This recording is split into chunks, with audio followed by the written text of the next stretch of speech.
Yo, yo, yo, what's going on, good people? It's your homie HerbMan. Here you back upside the head with another hot banger boogie. Hey, look, man, I want to tell you guys I love you, man. And it's absolutely nothing you guys could do about it. You know, that's our motto here. I want to thank all of you guys for your support of us thus far. I want to introduce you guys to some other herbs that we have. You can go to our website at leafavitessentials.com and check out some of the other varieties of herbs we got. And we're going to continue to keep pushing the herbs out, continue to keep allowing these herbs to be online for you so that you can just get them delivered to your doorstep. But also, too, we want you to know how to use the herbs and for what reasons that you need to utilize these herbs. All right.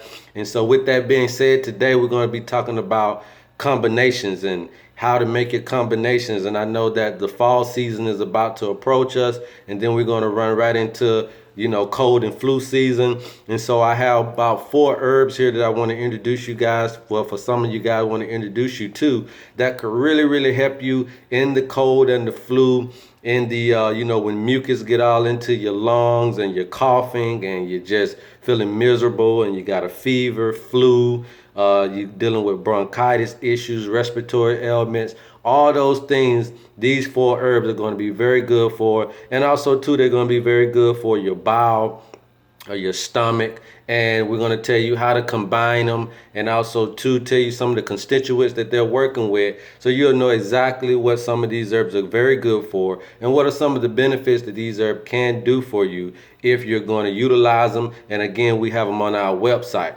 All right, so with that being said, we first off want to start off with a very well-known popular herb. Is called lobelia. Okay, I don't know if you guys could see that, but lobelia. All right, and lobelia is a very popular herb. Now, back in the day, it was best used for a lot of respiratory ailments, and fever, earache. You can make an oil out of it and just drop it in your ear, along with oil of garlic, and all those types of remedies that this was used for. I don't know if you guys can see, but that's how lobelia looks. All right, that's how lobelia looks.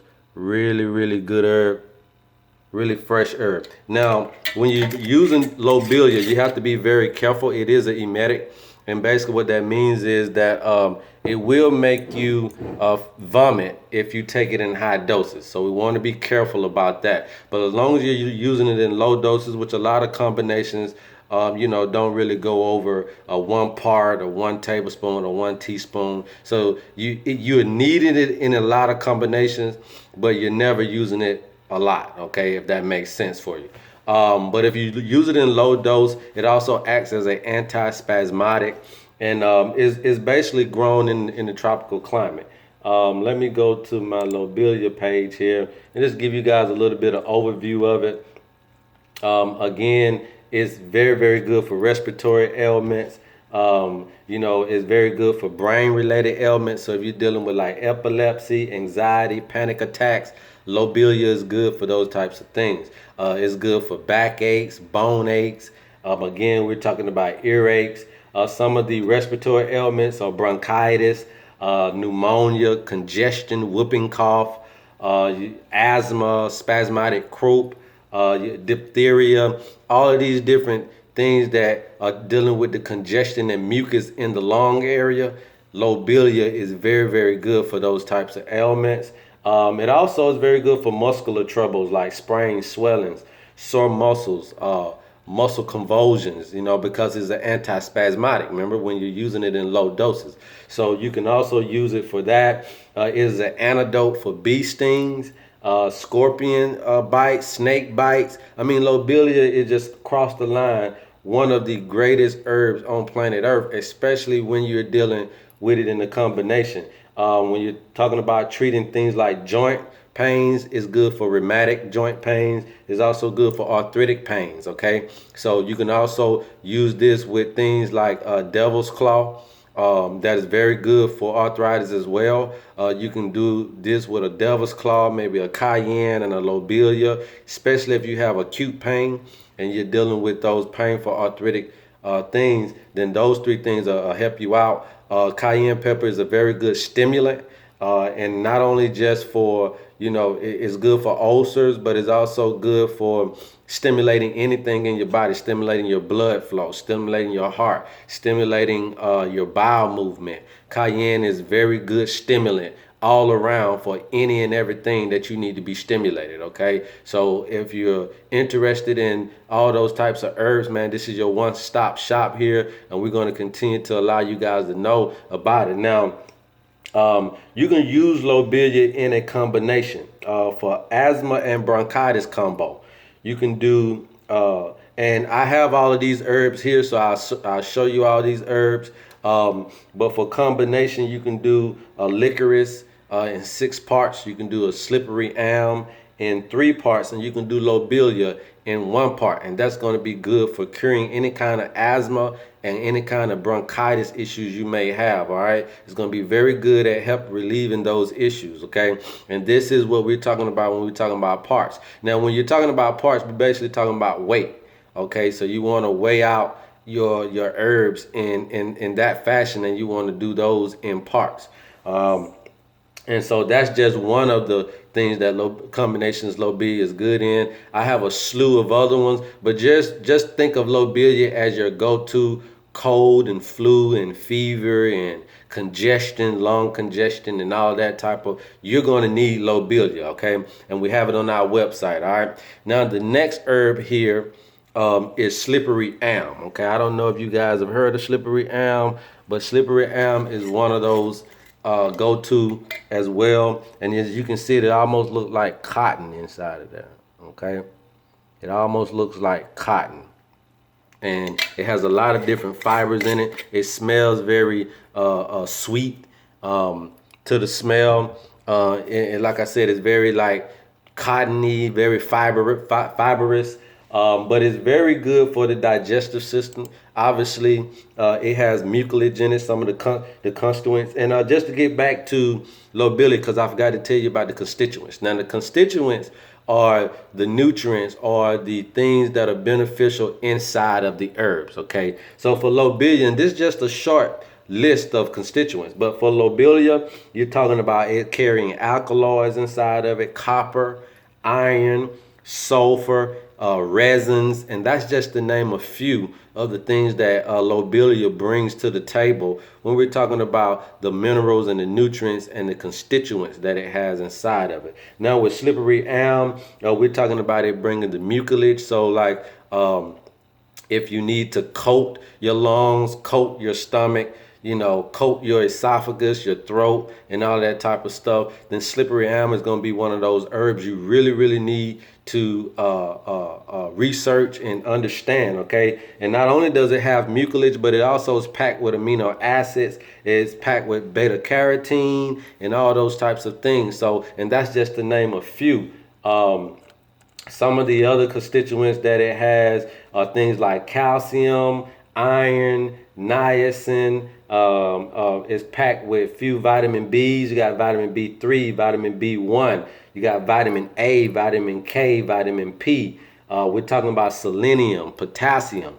Selenium is very good for people who are dealing with cancerous situations, right? So selenium is going to be good for that. Copper, again, iodine, flavonoids, okay? It even got cholesterol in it, so you want to be careful with it because of its cholesterol content, but at the same time, it is very beneficial for everything else inside of your body. It has magnesium in it. I mean, the list just goes on and on. It has bromine in it, okay? All of these different things that the body needs. It also carries a little thing of sugar in it. That's why it smells sweet, okay?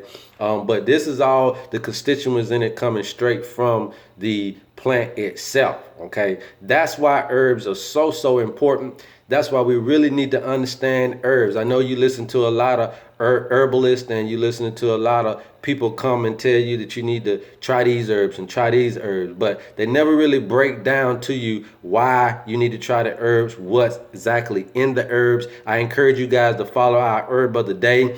We used to do it on video here, which way we may come back to it, but we're always on Instagram at Leaf of Violet Essentials INC, and we're always on Facebook at Leaf of Violet Essentials INC, and we're always on Twitter at Love HerbMan. putting out the herb of the day, where you get to not only get the doses, the usages, but you also get the actions or the constituents of the herbs, that you can see what exactly is in the herbs, what are the benefits of the herbs, what directly comes from these herbs that we can benefit from. I call this the phytochemicals, right? The phytonutrients. And basically what we're trying to bring to the table is phytotherapy, okay? Getting therapy from the plants. Getting exactly the vitamins and the minerals that we need from particular plants. It's all in the plants, okay? But you have to know the herbs. You have to know people who know the herbs in order to really understand what you're getting when you purchase herbs, okay? We just don't want you to be hitting and missing. We don't want you to treat this like, the pill game or the allopathic industry. We want you to understand what you're getting at all times. So I encourage you guys to continue to hit that button, that logo on the screen right there, and make sure that you're tuning in to what we're bringing to the table, because we are ultimately trying to give you herbal education at its finest, and we're trying to get you to understand and be more educated on herbology, on what herbs can do, and we want you to be more reliant on herbs, because basically it's the cheapest way out, and it's also too one of the most beneficial way that you can go, okay? And just some of the other things that we can tell you about slippery elm. It was best used for wounds, okay, indigestion, gastrointestinal reflux, and irritable bowel syndrome. And I know a lot of us is dealing with that. Irritable bowel syndrome, inflammatory bowel diseases or disorders. It's the same thing. And the mucilage that is inside of the slippery elm will help coat those inflammatory issues, okay? And it also, this slippery elm grows in cold climate. And a lot of times you can tell a herb based on the climate that it grows in. So if you're looking at a tropical climate like lobelia was, then that lets you know that it's bringing the wet, okay, the wet and the hot to your body, okay?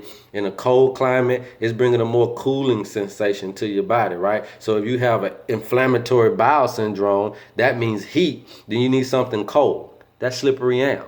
So it's all these kind of ways that we really need to understand how herbs work, how to utilize herbs, how to combine these herbs to make the ultimate remedies that we need to heal ourselves, man. And your boy HerbMan is here to show you the way. All right. Now, some of the other things that slippery elm is good for too, you can make a poultice out of it. So a poultice would just be putting it on your skin, right? Topical usage. And you can use this for boils, abscesses, as well as ulcers. So now, what kind of herb can you just put on your stomach, right? And it will actually heal the ulcers inside of you. Man, that's how great slippery elm is. You guys want to do your research, and remember, we have it on the website at Leaf of Violet Essentials, okay?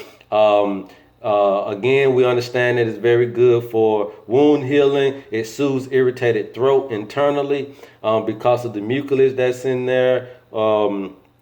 It's also good for smoking addiction. And not only is slippery elm good for smoking addiction, but also lobelia. So you can combine those two herbs with a particular combination to get over your smoking addiction. It will literally help you seize the smoking addiction, okay? These are some of the things that it has in it, and it's some of the actions that it will do for you. Let's see what else slippery elm is good for. So when we're talking about a combination, I know a lot of people out there dealing with cancer, okay? And so to make a detox tea with the slippery elm, one of the combinations you can use is burdock root, right? 6 parts burdock root. We know that burdock root is going to be something for the blood, all right? Cancer is in the blood. So you can do burdock root 6 parts. You can do sheep sorrel, okay? Sheep sorrel, you can do that, 4 parts sheep sorrel. You can also do 1 part slippery elm, and then you could do 1 teaspoon of rhubarb root, okay?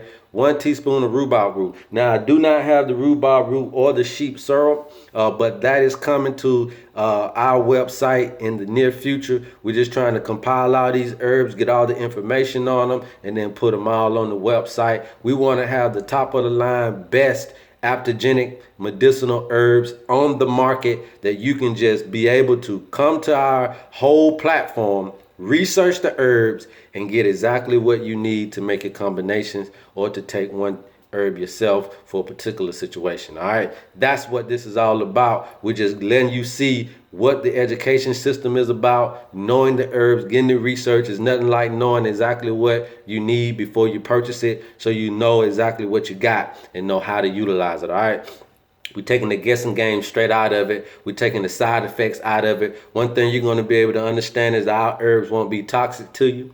They won't be harmful. They won't be poisonous. All right. And they won't be habit forming. Okay. And also, too, we'll give you an understanding that you should not take anything every day. All right. Give your body a rest. So if you're taking anything, do a 6-day. All right, 6 days a week, take it, give your body 1 day to rest. That way you don't get so used to the herb that it doesn't work anymore. You have to keep taking and taking more of it. And then that's when you form these habits. Okay. So with that being said, man, let's keep it moving. Some of the other things that you could use this for is good for blood clots, tuberculosis, okay? And that's just to name a few there. And that's all about slippery elm, okay? And that's going to be a very, very good herb for you to have, again, if you're trying to combine herbs, if you're needing to deal with the bowel situation that's going on, then you're going to want to get you some slippery elm, because when you flush yourself or when you're dealing with, coating your stomach, especially when we're having adrenal fatigue and all these different what we call that lupus and all that type of stuff, is because the coating is being ate out in our lining of our stomachs, right? So you need something to recoat the lining of your stomach, and that mucilage is going to be very necessary. So things like slippery elm will help relieve those types of things. Okay, now the next herb that we have here is one of the big dandanas. Okay, mullein. All right, mullein also too looks like cotton. Okay, I don't know if you guys can see that very well, but it also too looks like cotton. Okay, this is a very, very well known herb. It is also good for the lungs, your respiratory system. Some of the constituents that mullein has is bioflavonoids, beta carotene, calcium. It also carries mucilage, and just the list goes on and on and on for mullein. And let's see some of the other constituents that it has. We're talking about iron, okay? It also carries selenium. It carries various things of vitamin B3, vitamin B1. It has zinc in it, potassium, phenolinic acid, all right, phosphorus, manganese, okay? So all of these different vitamins and herbs that you think you only can get in the food, you can also, this is food, okay? You can make a decoction of this type of stuff, put it on low heat, try to simmer it under 130-degree temperature, and you can simmer it for weeks on weeks on weeks. You can do it for a couple of days, whatever, and you can make it strong as you need to. You can simmer it down and make it as to the 3rd power, to the 10th power as you need to be, is what we call concentrates. All of these types of things you can do with the herbs, man. That's why it's very, very, very, very valuable for you guys to really get the consultation. I'll say that again. I know I sound like a broken record with the consultations, but you really need the consultation so someone would know exactly what you're dealing with, and then tell you step by step how to make this stuff work, how to cook these herbs, okay? How to cook these herbs and make them very, very concentrated so it can knock out what you're dealing with, all right? So with mullein, it's also best used for internal bleeding, all right, and skin problems. Now, mullein grows in a temperate climate, okay? And then some of the other things that mullein is good for is anxiety, all right, migraines, any kind of pains, tuberculosis, cold, whooping cough, flu, tonsillitis, sore throat, throat infections, muscle pains, joint pains, gout, constipation, diarrhea, bladder infections, gastrointestinal problems, painful menses. I know that's going to be key for some people out there. Cradle cap. So that's when, your babies have these little skin peelings off on top of their head when they first get born, and you want to get the skin back right. Mullein is good for cradle caps. So for all you ladies out there that are having babies, newborn babies, and you need something for that skin on the head, Mullion will help with that. All right. Itchy scalp, hemorrhoids or piles, cuts, wounds, skin problems, water retention, measles, mumps, chickenpox, earache, skin ulcers, bruises, and frostbite. All right. Now, understand what I just told you there. These herbs are not only dealing with things of the lungs, but it's also dealing with things of the stomach. Okay, these 4 herbs that I'm showing you guys, and you haven't saw the 4th one yet, but these 4 herbs deal not only with your respiratory issue, which is your pump, your lungs are your pump, but it also deals with the stomach. Okay, and there's a connection that's there that we'll talk about later on, but there's a connection that's there that will basically, these herbs help clean out your system as far as what you eat. When you eat, it goes through your lungs, right? Not in your lungs, but through that cavity, and it goes into your stomach area, which sits like right in the back of your lungs, right? And then it goes through that down into your intestinal, right? There's a connection that's there. And so a lot of times that food, whatever is in the food, it dries up or get caught up in that particular esophagus area, right? And then it has to go into the stomach, right? And then your peptic acid and your hydrochloric acid and all of that begins to boil and disintegrate the food, and then take it down into your large intestine, small intestines, your colon, and then back out, right? So that's kind of the process. So when you're dealing with these herbs is getting all of that up out of you, okay? All of that mucus, all of that inflammation and all of that, it comes from the stomach up. So it deals a lot with the gastrointestinal tract. It deals a lot with the acid reflux. It deals a lot with clearing of the lungs, right? So it's coming from here out. All right, and it's making all of that back clean again, back clear again. Not just only the stomach, but the lungs and the stomach. Not just only the lungs, but the lungs and the stomach, okay? So that combination is very, very helpful for when you're trying to get out cold and when you're trying to get out mucus out of your internal organs, okay? So these 4 herbs, along with other herbs, are going to be very beneficial for those types of things. Now let's see what we can do here with Mullion. Now, for a particular combination for Mullion, you can use this for a breast cancer combination, I like to call it, just a breast cancer combination, okay? Now, if you guys don't know about fomentation, it's basically like when you're utilizing a cloth. A poultice is when you put the herb on it itself, and then you wrap that with a bandage, and you leave it on there for a particular amount of time. A fomentation is when you pretty much like make a tea out of the herbs, right? And then you dip a cloth in the tea and then use that particular cloth with it being dripping wet of the tea on a particular area of your body. That's what we call the fomentation. So with this particular breast cancer combination, we're using the fomentation for this, right? So you're going to do 3 tablespoons of Mullion, right? And you're going to do 1 tablespoon of lobelia, and you're going to make a tea out of it, right? Then you're going to get a cloth. You're going to put it in that, which is what we call the fomentation, and you're going to put that around your breast area.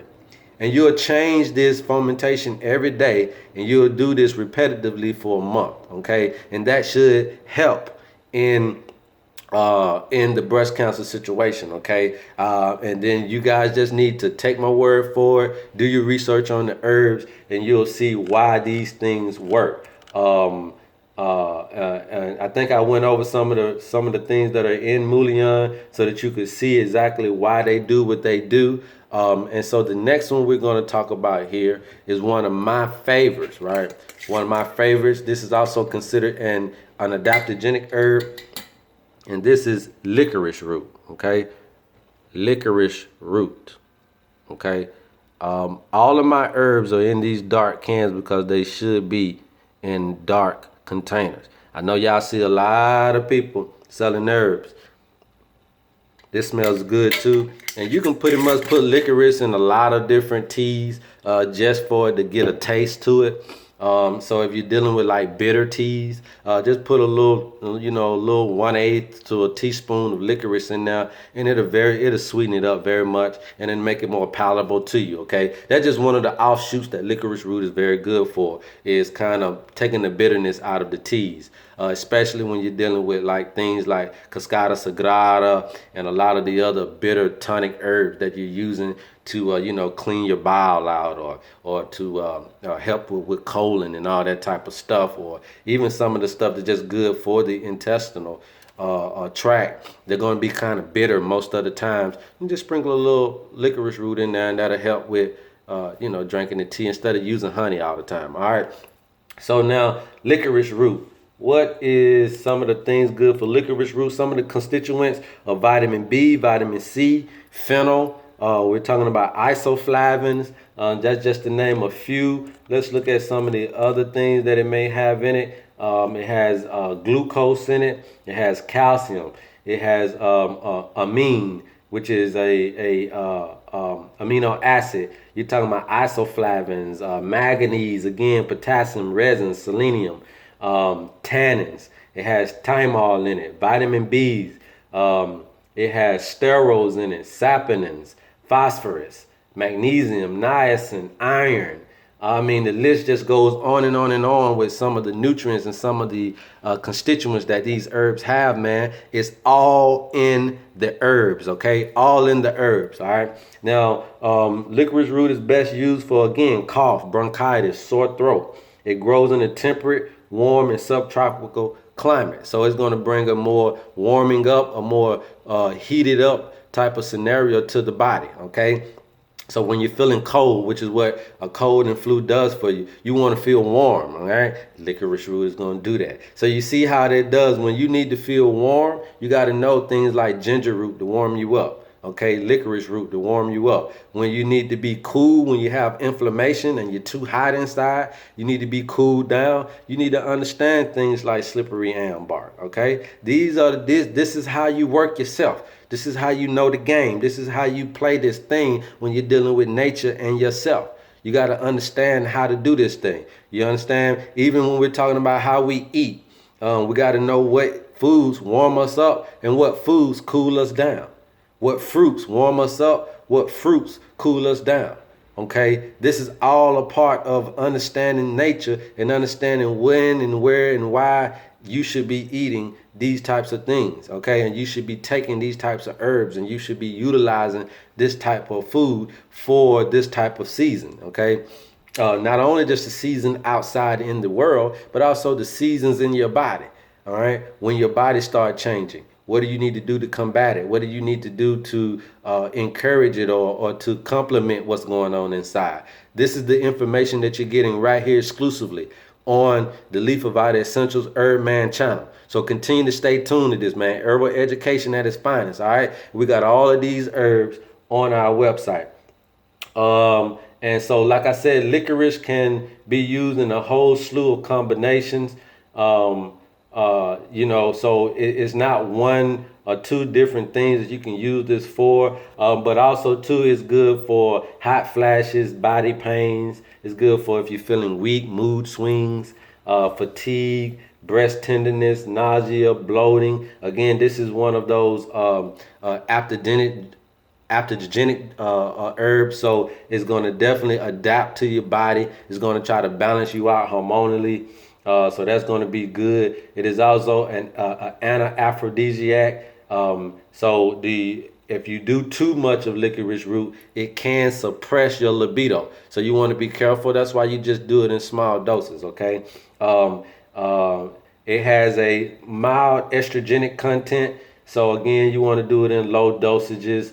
But it is a great harmonizer, okay? It is a great, again, I'll say that again, it is a great harmonizer. So it is a great balancer, brings harmony to you, okay?